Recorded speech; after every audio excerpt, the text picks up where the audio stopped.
Banda que viene de visita y que tiene una gran cantidad de seguidores, no solamente en México, sino en todo el continente. Estoy hablando de Bring Me the Horizon. First of all, thank you so much for your time this interview. How do you feel being here in Mexico? Yeah, excited.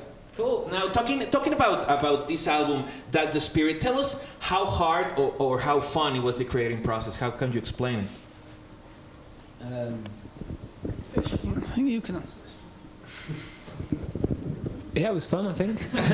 We enjoyed it. It was quite kind of relaxed. We did it ourselves and we didn't work with a different producer, so yeah, it was cool. We kind of did it like at our own pace, and we wrote most of it at Ollie's house actually, so, and then yeah, we recorded it in Santorini, so yeah, it was kind of a fun, it was hard work, but I mean, we didn't have to answer to anyone, so it was quite good fun. Yeah. Now, it was on purpose or it came natural, the change of sound of the band with this album?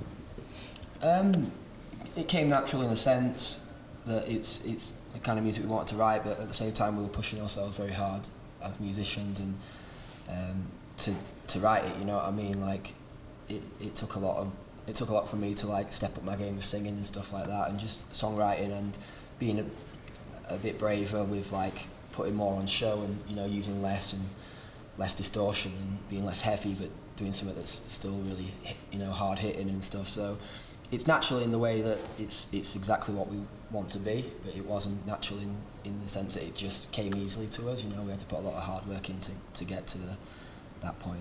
Do you feel that you move on from a comfort zone with this album? Yeah, definitely. Like, I mean, like Ollie says, me singing and stuff, he's had to step that up, and just us as musicians in general, you know, I have had to adapt my drum playing. Like the old stuff's a lot of fast stuff, and this stuff's a lot more controlled, and there's a lot more thought about. You know what I mean? It's a lot more musical, if you get me. So, yeah. Cool. Now, if you have to say a lesson that Sempiternal give it to you, what could be the biggest lesson that album gave it to you? I think it gave us confidence that we can work on ourselves, because doing that album we knew what we wanted, and then afterwards we were just like, okay, next time we know what we want to do, so we're going to do it ourselves. Cool. Now, the experience of playing at Wembley Stadium, such a great place, tell us a little bit of the experience.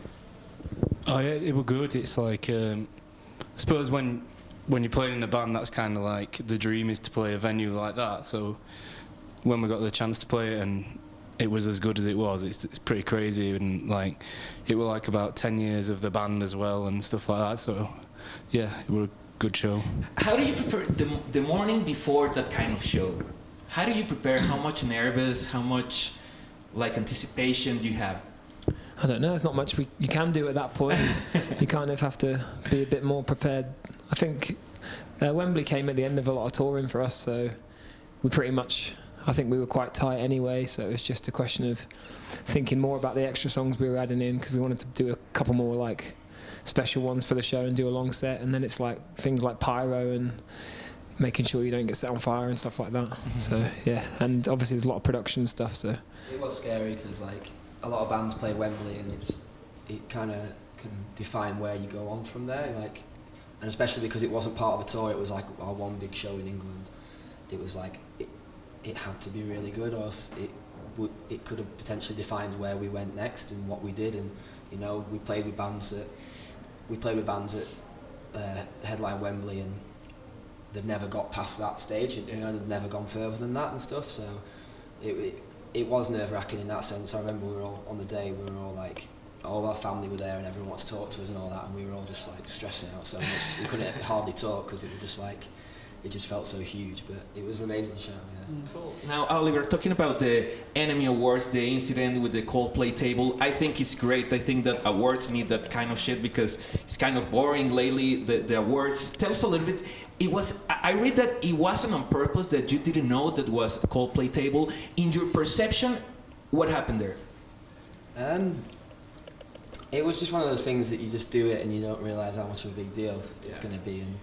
And 100%, I had no idea it was Coldplay's table. Not that would have stopped me if I did, but you know, it was. Yeah. I was out there, and I just wanted to do something that, you know, get our band noticed, and like yeah, at the end of the day, that's what awards are meant to be about, you know what I mean? And we were playing to a crowd that didn't know who we were, probably weren't that interested, and unless we did something like that, we probably weren't going to get noticed, you know what I mean? We probably weren't going to get anyone really even paying us any attention and stuff, and so, yeah, I mean, that was kind of the thought process behind it. We had no idea how much it was going to snowball out of control after. And when did you realize, oh shit, this is Coldplay table? I mean, did you check it out when you were on the table? I think one of the band told me. You didn't know till afterwards, did you? I think one of the band told me that it was their table. And I was like, oh shit, really? Yeah. Cool. Now, talking about another great band that you have shared stage with them, tell us the thing that you admire most about Bullet for My Valentine. Or you don't? Yeah, you have shared a lot of Everything. Oh, okay. Can we skip that question? Okay. Don't worry. Now, talking about lyrics, about perception, how much have changed the perception about death since you start with the band until now? Sorry. The perception about death. Death? Yeah, death. Like Death. Dying, like death. Whose perception, ours or? Yeah, like the band in general. I don't know if that's changed a lot over the years. I guess.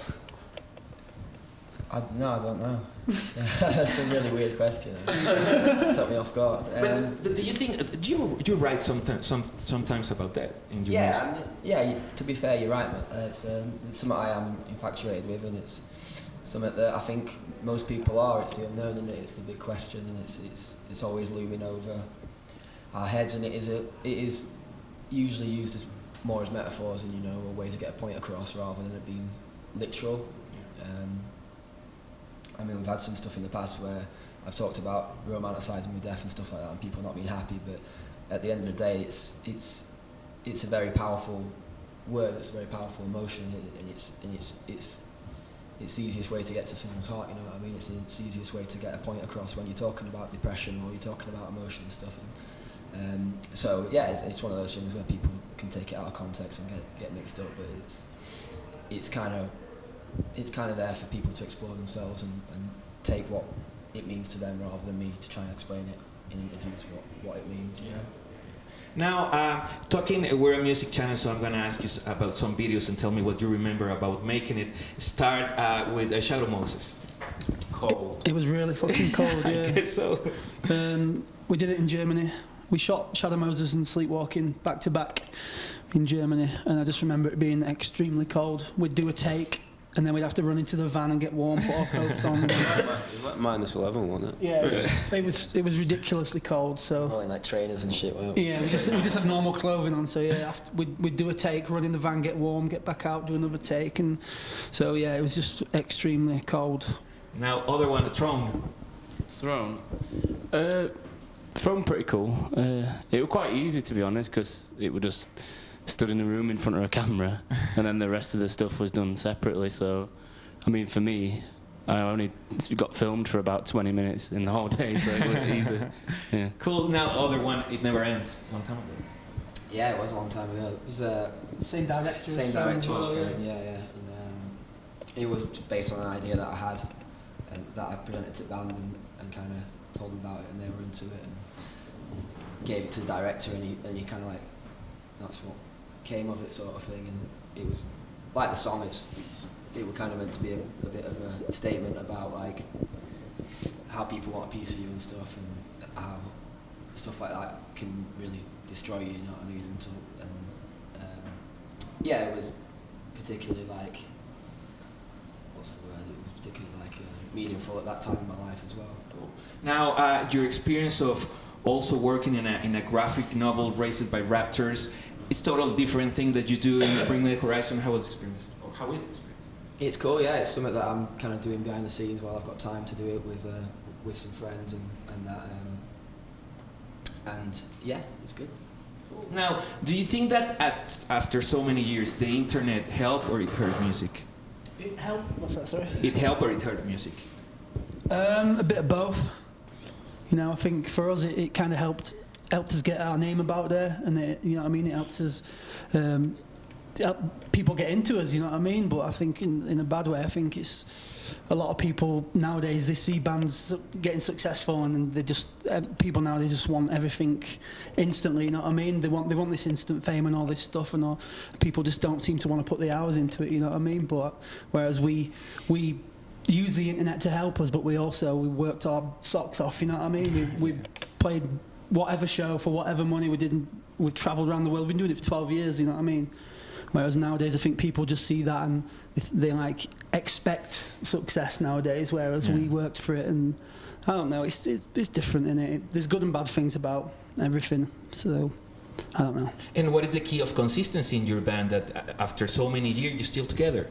Yeah, we're friends at the end of the day, you know what I mean? You see a lot of bands come and go and members leave band. I mean, we've had members leave and stuff like that, but we're friends at the end of the day, and that's why we wanted to start this band, because we were friends and we wanted to play shows and play music together. It weren't about being famous or being successful. All that stuff's cool, you know what I mean? But at the end of the day, we just wanted to play gigs, and that were it, and that's what it still is for us, you know what I mean? And I think that's one of the good things about our band, is that we never expected anything, and we just worked hard, and we just stuck to our guns, and look where we are now.